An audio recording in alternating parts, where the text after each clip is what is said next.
You know, when you look up at the stars at night, they become far more interesting when you know what you're looking at. This is the Orion constellation, named after the giant super hunter of Greek mythology, the son of Poseidon.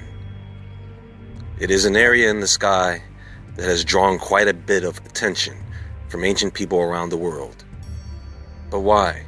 Why is that? Not to mention the star series. There are monuments. You know, they just keep finding these pyramids everywhere.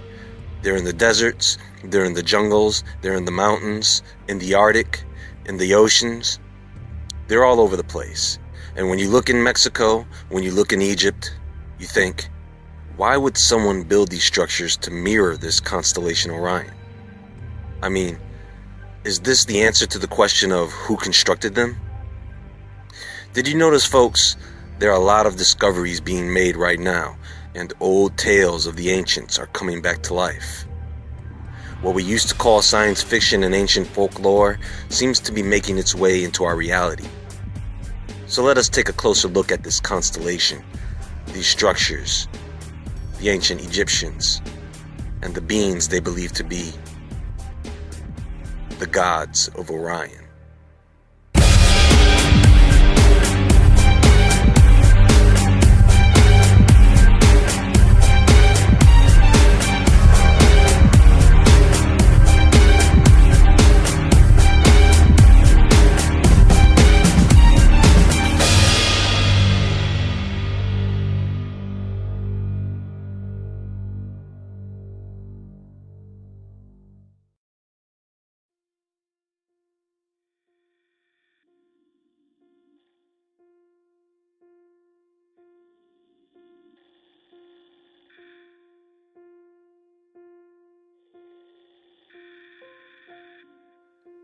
Orion is one of the most famed constellations in our night sky, and can be clearly observed between the months of November and February.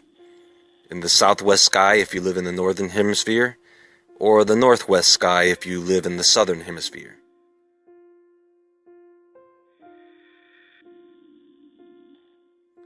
There are quite a few prominent stars in this constellation. At the right shoulder of the hunter, there is the red supergiant Betelgeuse. Now, this monster of a star, it is around 950 times the size of our sun. And if you were not aware, it is, as we speak, reaching the end of its life cycle and entering into its supernova stage. At the left shoulder, we have Bellatrix. There is Saiph at the right knee, and at the left knee, the blue giant Rija. You may also be familiar with the Horsehead Nebula and the Orion Nebula, south of Orion's belt, which was thought to be the birthplace of the stars, consisting of over 2,800 stars within a cluster that is just over 20 light years across. Now, at the belt of Orion, we have the three stars Alnitak, Alnilam, and Mintaka that correlate to the three main pyramids of Giza, Menkaure, Khafre, and Khufu. Now, let's be clear about something, folks. The consensus that has been pushed for so many years is that these pyramids are tombs built during the old kingdom of the ancient Egyptians. And this is nothing more than just an educated guess. No mummy has ever been found in any pyramid in any part of the world, ever. Second, these ancient people left behind records, artifacts, and knowledge of almost every aspect of their culture and history in great detail. They left all this information behind, except on how they built the pyramids. Do you know why? Because they most likely did not build them. They may have, however, built the little crappy-looking pyramids in an attempt to figure out and replicate the architecture of the three giants. You see, you can't date stone after it's been quarried, so now you have to find things lying around, organic clues to radiocarbon date, and then you can come up with an estimation, and their estimations are hundreds of years off.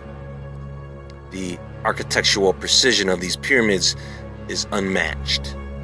If you look at Khufu, what we have here is an 8-sided pyramid consisting of over 2.3 million stone blocks that weigh anywhere from 2 to 70 tons. Now the chemical composition of the mortar is known, and it is harder than the actual stone. Oddly enough, it cannot be reproduced. That's right. The interior maintains a constant temperature of 20 degrees Celsius, with an outer mantle originally composed of some 144,000 casing stones made of polished white limestone, which would reflect the sunlight off of it like a gigantic mirror. This would cause the pyramid to shine like the sun, possibly being visible from the moon. One of the most interesting things about the Great Pyramid is its alignment. Not only is it aligned with the constellation Orion, it is aligned with true north and is located at the Earth's center of landmass. It is also in alignment with the pyramids of Teotihuacan in Mexico. Now, what I'm about to tell you is a bit complex. First, you need to have a basic understanding of Osiris and the other gods of Egypt. Keep it in mind that the ancient Egyptian kings and priests were as high as heaven. I'm talking about opium, hashish, shrooms, and other psychedelic plants, and even cocaine, man. So it should be as no surprise to you if this sounds a little spacey. So, at the head we have the god king Osiris, represented by Orion. By his side is Isis, his sister and queen, represented by the star Ceres. Then we have Set and his sister wife Nephthys. Yes, they're all family. In fact, hooking up with your sister was a very common practice among the ancient people of Egypt and almost every king that ever ruled the land. Now Set was jealous of the power of his brother, and one day he ended up murdering him. Sound familiar? He did this by luring him into a trap. He took the measurements of Osiris and constructed a golden coffin. He challenged anyone to be able to fit into the coffin. If they could, then the coffin would be theirs to keep. Osiris took this challenge, and once inside the coffin, Set had trapped him inside and buried him alive underwater. Now Isis, of course, being the good sister wife she was, went on a sole quest to find her missing brother husband. And she would have, if Set didn't find him first. Somehow, the coffin Osiris was buried in was rediscovered, and before Isis could find the evidence, Set separated the remains of his brother and scattered them. But Isis found the scattered remains of her husband. Everything except his genitals. She then pieced them back together and formed an artificial phallus for him, so that she could have sex with him and conceive a child. And she did, sending Osiris to the underworld to rule the dead. Their son Horus would be his reincarnate. This is just one version of the story, and over the years things have been added and things have been taken out. Now, Osiris is an Ennead god in the creation myths, but there are 8 other deities or gods or demons. The Agdod, the dark reptilian gods of the Egyptians, 4 males with the heads of frogs and 4 females with the heads of snakes, representing the primordial waters, eternity, darkness, and that which is hidden. So here's where it gets crazy, folks. It doesn't matter that these are just stories, myths, legends. We have clearly seen the effect on the lives of everyone due to the formation of religions around the world throughout history. It is relevant.